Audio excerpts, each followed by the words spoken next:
So we have Mr. Mahinder with us. Mahinderji, over to you. Now, my name is Mahinder Thakur, and I would be conducting the second session of the day, which will be on COVID-19 challenge and solution for food and beverage industry. So I'll just give you a quick introduction to Mr. Sagar Kurade, then he can start with the session. So Mr. Sagar Kurade would be speaking on COVID-19 crisis, challenges and solutions for food and beverage industry.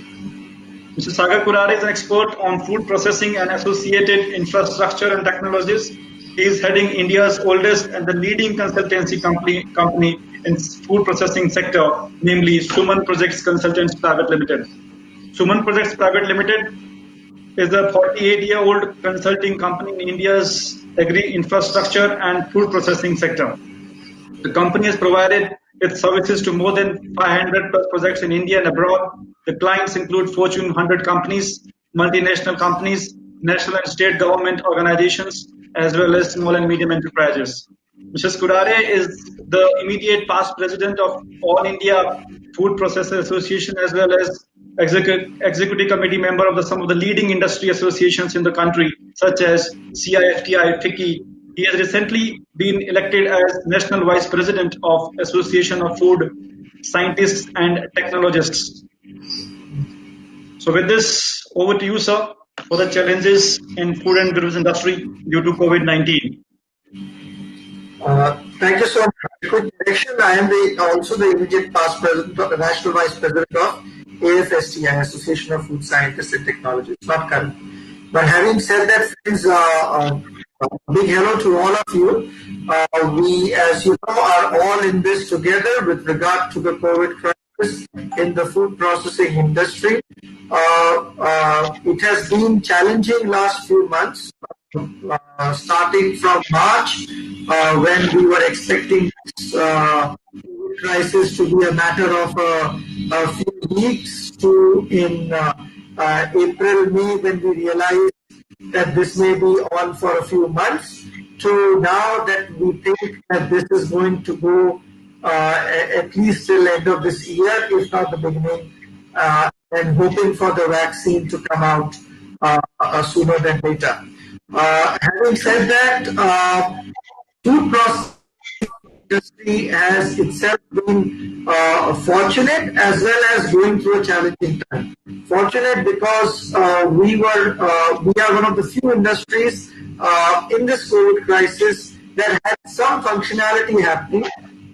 Although the production levels were very, very low, and in many MSME cases the production had stopped. But having said that, there was some activity happening in the food sector versus many other industries where there was absolutely no activity happening. So food industry as such is facing challenges. I'm sure over the last 3-4 months you would have heard a lot about this issue. But I'm here to talk from a point of view of more so in terms of solutions than in terms of challenges, but one by one and kind of move forward with this. So one of the biggest challenges the food processing industry currently is facing is with regard to its capital flow disruption. Now, we all know that especially with regard to the MSME sector, the operations has been badly impacted. There were many MSME sector companies that had to actually close their operations down, and that led to serious capital flow issues. Today, are looking for capital flow infusion. Banks are very hesitant to give that money out. They are primarily still cherry picking as to whom to give the money and whom not to give the money to. This is in spite of the fact that we have a government of India who announced that up to 3 crore collection-free loans will be given to MSME sector. If you remember, the definition also got changed on the basis of turnover to up to 250 crores of turnover or below. They will all be considered as MSME sector. Now, how do we know that the money is not coming to the economy? It's because of the fact that all the banks, if you see the RBI treasury, up to 8 lakh crores of all the banks' money has been kept in RBI treasury.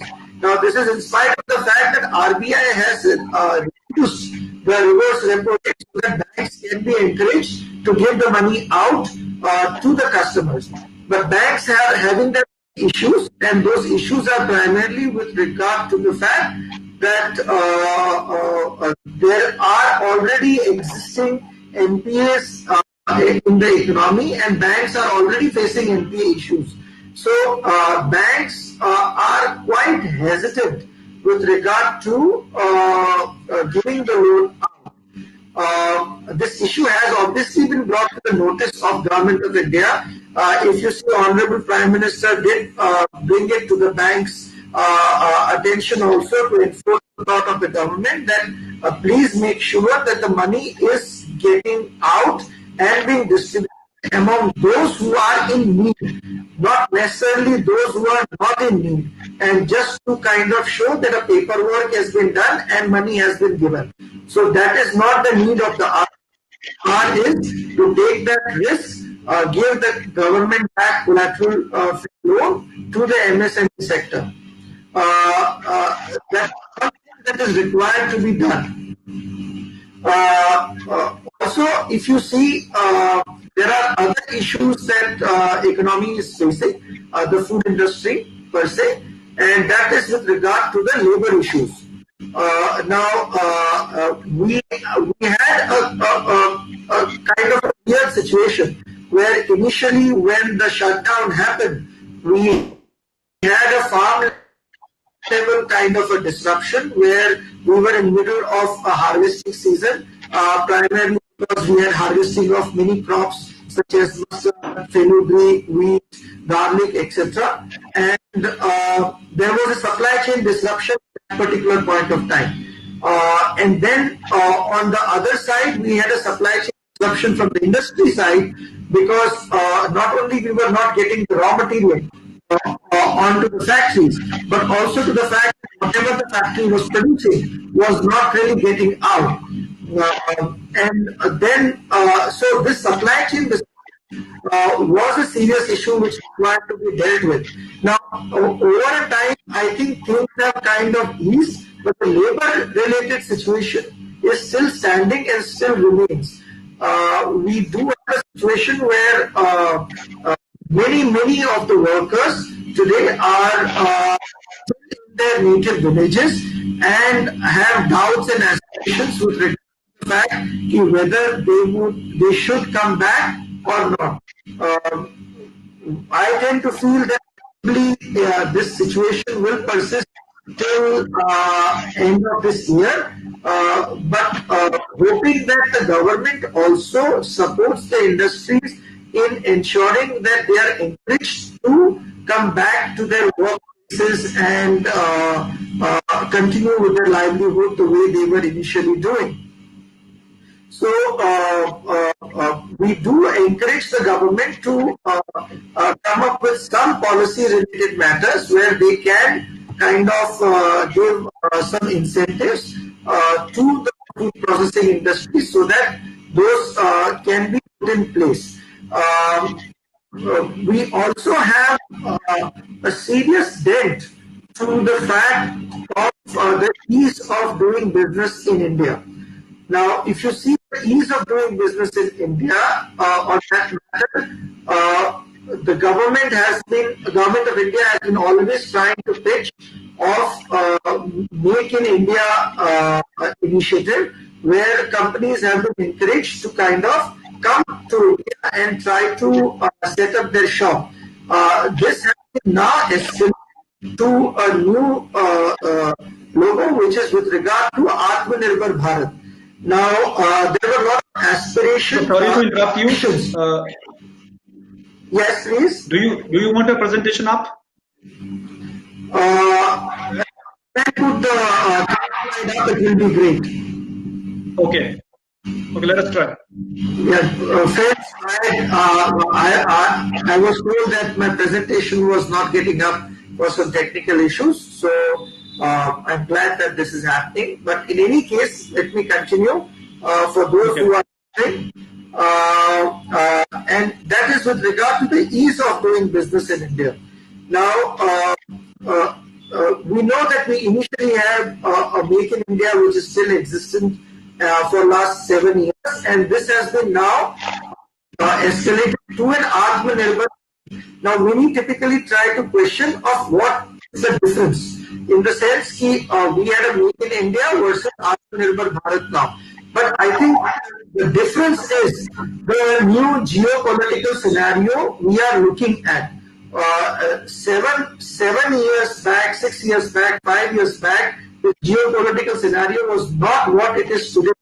Today we are in a world which is deglobalizing. We are in a world where US is saying make America great, India is wanting investment. Every country is wanting investment and trying to strengthen their base. And what is that leading to is a situation where we are having a deglobalized world where there will be certain barricades that will be put in terms of products coming in and out of that particular country. And therefore, Indian government is also readjusting to that. And hence the change from point in India to Atmanirbhar Bharat. The purpose of Atmanirbhar Bharat is inclusive of Make in India, which means that not only are companies encouraged from anywhere in the world to come and set their shop, especially in the new geopolitical situation where we see that a lot of Japanese investments, a lot of European investments can come in to India as compared to China, but also to encourage local industries to kind of go global.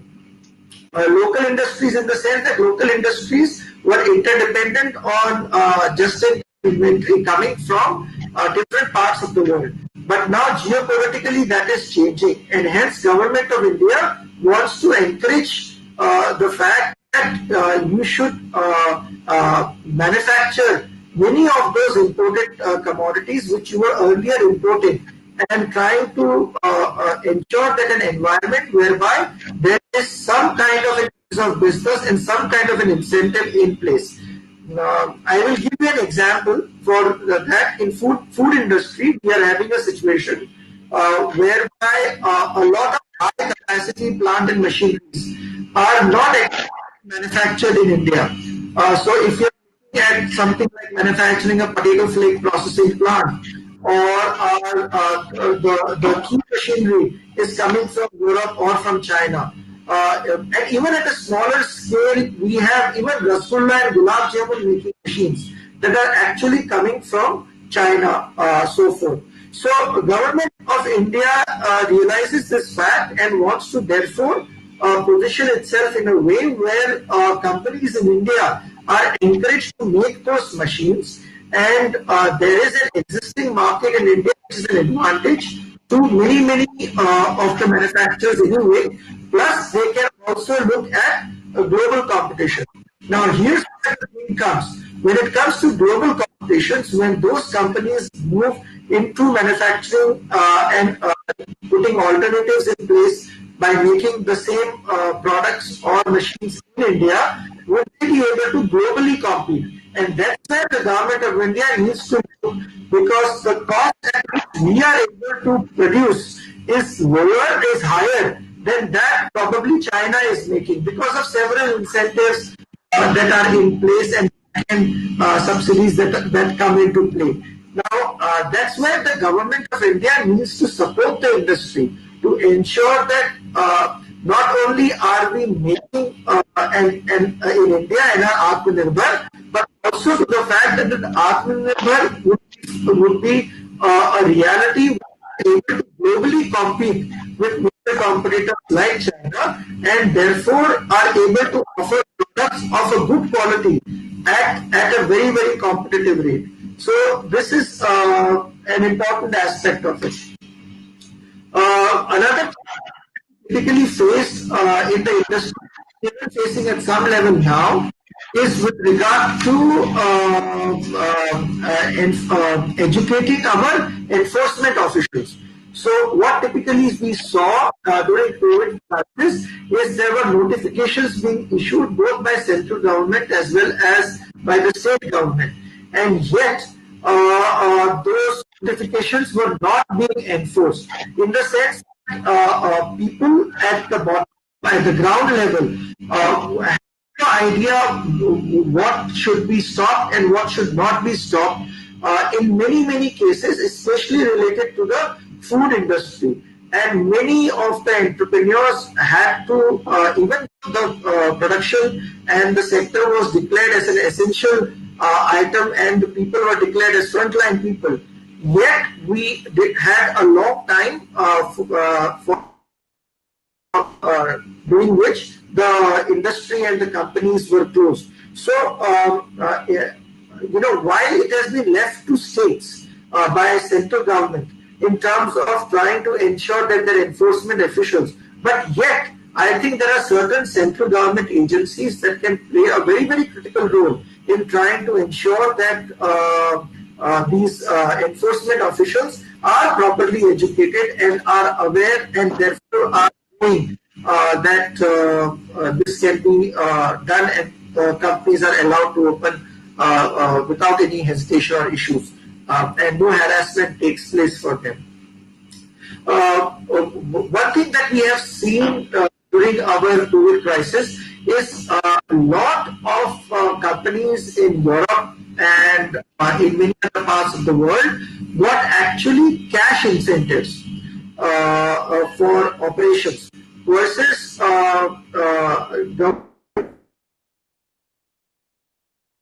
India's strategy of avoiding cash incentives. My suggestion is that government of India may not look, probably, if you can get direct cash incentives as an industry, that would be great. But if not, at least there should be indirect cash incentives. And by that, I mean that if you see the total income India earns, that is primarily earned by people, by citizens, as well as by companies who are actually paying taxes. So we have a situation where only 3.5 to 4% of the Indian population is paying taxes, and based upon that, the entire economy is running. So there are two things that are typically recommended and suggested. One is trying to see that the tax net is increased, so that the burden on people who are paying taxes does not keep on increasing. Because the strategy is, whoever is paying taxes, let's add more tax on them, and therefore the burden on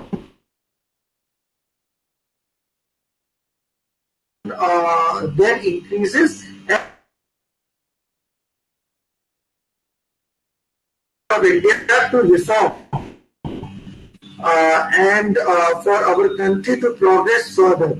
And I think government of India is up to it with the fantastic mandate that they have, and they have the political will also, I believe, to do so. Now, idea is to simplify forward. So one is to therefore increase the tax net associated with, and second thing is to also ensure that tax incentives, like those who have paid, all those companies and individuals who have paid supposed taxes, they should at this time be incentivized and encouraged, in the sense that for those who have paid taxes, a suggestion is that you should say, all right, because you have been paying taxes and you are a tax-paying citizen and a tax-paying corporate, a government of India gives you 1 month of your 3-year tax average back into your accounts. Okay, so that in a way would be an indirect, and that would also send a message to all those people who are not paying taxes. So it should typically therefore say, all right, there is an advantage in paying taxes, and government understands and appreciates the fact that the people and corporates who are paying taxes are therefore encouraged, and they should get 1 or 2 months or whatever be the government comfort factor in terms of reimbursing them the average related to that, so that at least they have some cash in hand to ensure that there is no capital flow disruptions associated with that. Another fact is that I also encourage state governments to look into the utility cost, water, electricity, gas bills. That has not eased for many companies and many. So, as you know, there is a thought process whereby some people typically say, "Oh, all right, if the company was shut, then how come electricity rates automatically would be down?" But the fact is that there are actually today companies that are operating with much less workforce, but they are operating. And having said that, they have to pay the rentals, they have to pay the taxes, they have to pay the property taxes, they have to pay the rentals, they have to pay the employee costs. There are costs associated with running the company, which are fixed costs. And if a state government at every state level can come forward and try to offer some kind of an incentive, whereby again either you reduce it or have a 1 month off or so. Just a moratorium is not going to make an impact with regard to. So those are some of the thought process which are very, very important and critical. A couple of things which we are very happy about as an industry is also with regard to the fact of change in the MSME definition. So that was definitely a very, very good thing Government of India did. And now we have also a situation where the APMC Act, which has been the need of the industry, that has changed. What that will do is allow a farmer to not be in the hands of a few middlemen, and the farmer would therefore have an option to sell his produce out of state also. And that would therefore lead to market linkages. And also the fact that any food processing industry that was sourcing any raw material for their own production had to pay an APMC tax, which was 1% to 2.5%, depending upon which state we are talking about. But then that has now gone, and the industry is very, very happy with regard to that. And lastly, I would like to say that another interesting thing that Government of India put through is with regard to the global tenders. So if you see that up to 200 crores of global tenders that were put out, for that MSME sectors will be encouraged from henceforth. And what was earlier happening is a lot of tendering were going out only on the basis of the turnover criteria, and companies were showing more and more turnover, even from non-related businesses, to therefore be eligible for those projects and therefore be in line for those bids. Now, what we like to encourage of Government of India is to ensure that a lot of MSME companies, especially homegrown MSME companies, should be limited to that, not just multinationals. So we are having a situation where global tenders are up to 200 crores, and we should therefore try to encourage local homegrown companies and support them. Not just any multinational companies that has come into India and their turnover is up to 200 crores or 100 crores or 150 crores, and therefore they can be part of the global tender. That should not be the case. The case should be that up to 200 crores, at least the homegrown companies should be encouraged, and therefore they should be able to take those projects. Friends, I know we have a time limit. I'm already, I think, 20-25 minutes into my talk. And I have been told, and this is in spite of the fact that I don't have my presentation in place, but I thank the organizers for this opportunity. And as Suman Food Consultants, we are one of the leading consulting companies in India for food processing sector, and we are happy to support both Make in India initiative as well as Atmanirbhar Bharat initiative for any company enterprise who's looking to grow, expand within the food processing sector. With that, I open the stage for any questions that the audience may have. Thank you so much. Yeah, thank you so much for such an insightful speech, sir, on the challenges you faced in this COVID-19. There are some questions from the audience. They wanted to know something about cashew nut processing industry. So your thoughts on this? Sure. So cashew nut industry itself is India is a major player in cashew nut processing as such. But primarily, if you see the coconut and area is coconut belt and the coastal region are there from point of view of cashew nut processing. So if you're looking at cashew nut processing, you should be looking at coastal regions. You have Maharashtra, you have Goa, you have Karnataka, you have Andhra, and even Orissa. Don't forget, even up to Orissa and Assam, you have the entire coastal belt region, which is rich in cashews and can do cashew nut processing with regard to that. Typically, if you are looking at putting a cashew nut processing plant, keep in mind that your project cost at a minimum viable level would be about 6 to 8 odd crores. And this includes the land, building, plant, machinery, working capital margin, pre-operative expenses, as well as miscellaneous fixed assets.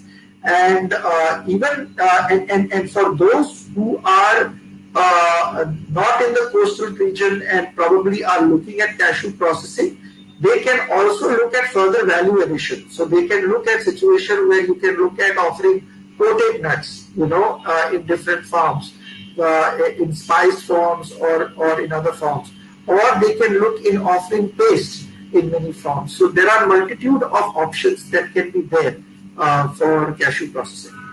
Okay, great. One more question, sir. You have spoken about Atmanirbhar Bharat. So how do you see Atmanirbhar Bharat campaign possible when there is a lot of Chinese investment in major food delivery companies in India? Like you take Zomato, Swiggy, So that's a good question. Let me appreciate the question. So keep in mind, I think the government of India is of a position that if there is an investment, first of all, let me take a step back here and give you a further perspective.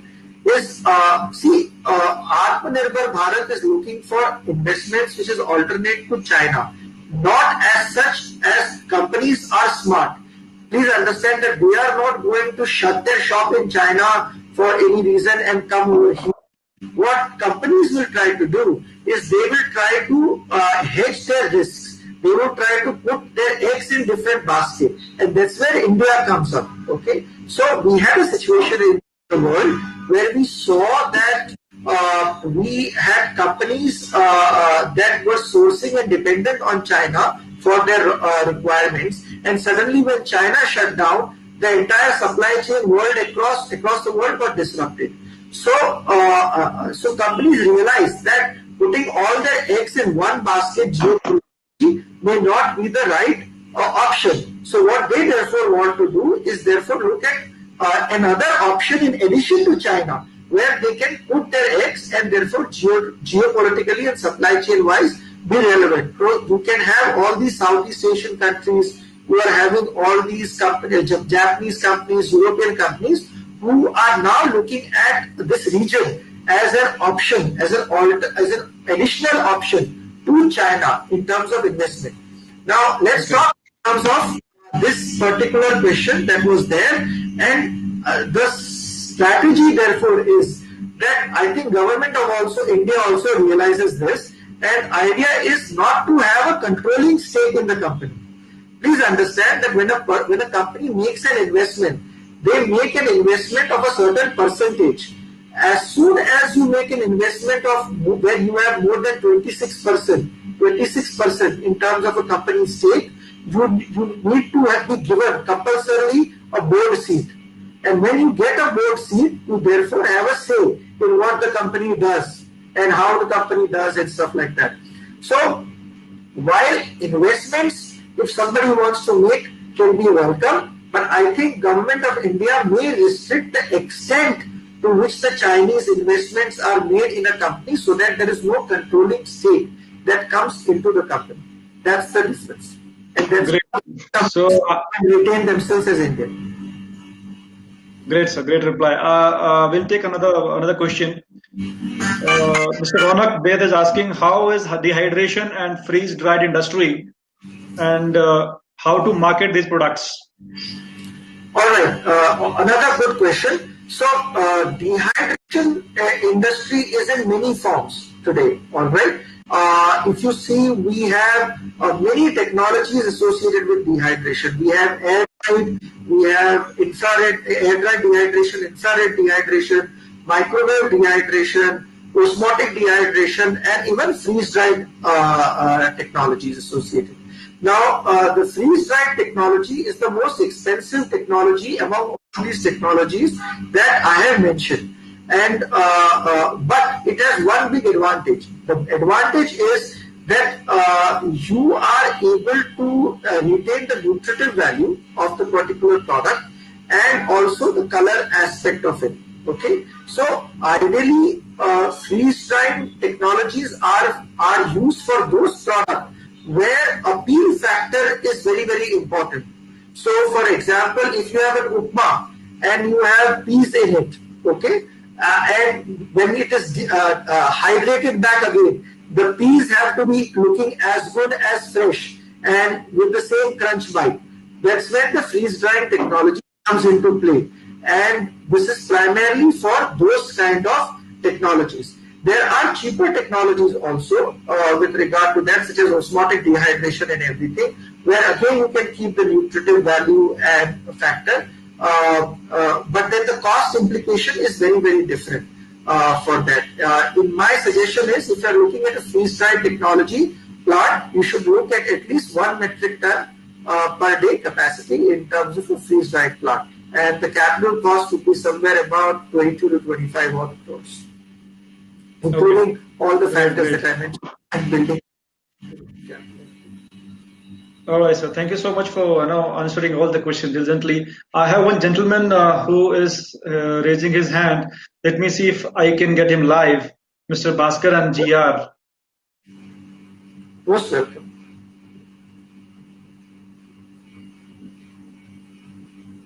Mr. Bhaskaran, let me take one more. Mr. Sangram.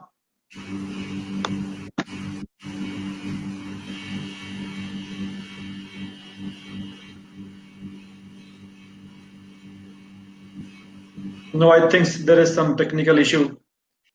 So with this, sir, thank you so much for your time and now giving the detailed overview of what the challenges faced in this COVID-19. Every industry is facing so many challenges, and so as the food and beverage industry. So thank you so much for your detailed overview on that. Thank you, Mahendra. My quick thought on that is, for those who have not been able to come or questions. Yeah. He's live now, sir. Yeah, Mr. Sangram, please ask your question. Hi, how are you?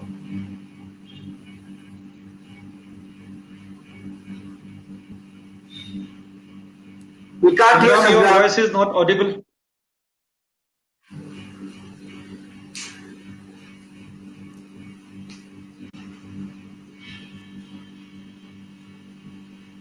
Can you hear us? Sangram, your voice is not audible. Yeah, his voice is not audible. Sangram, can you hear us? Very faint voice is coming, Sangram. Can you increase the volume? Probably volume may be an issue.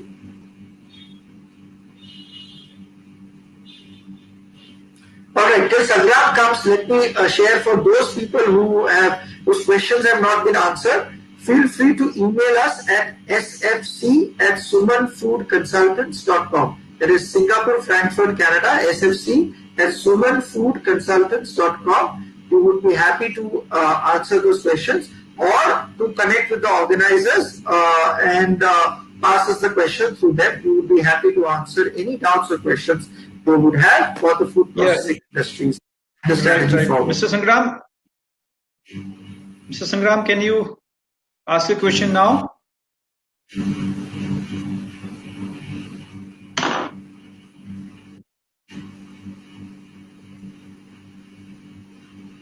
So he's asking about herbal extraction. Yeah. Sagar, can you hear?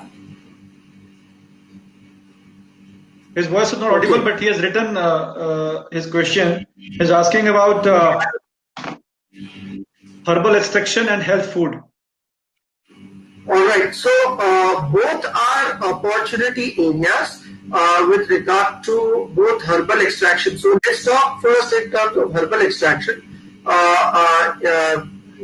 There are multitude of extractions that can primarily be taking place.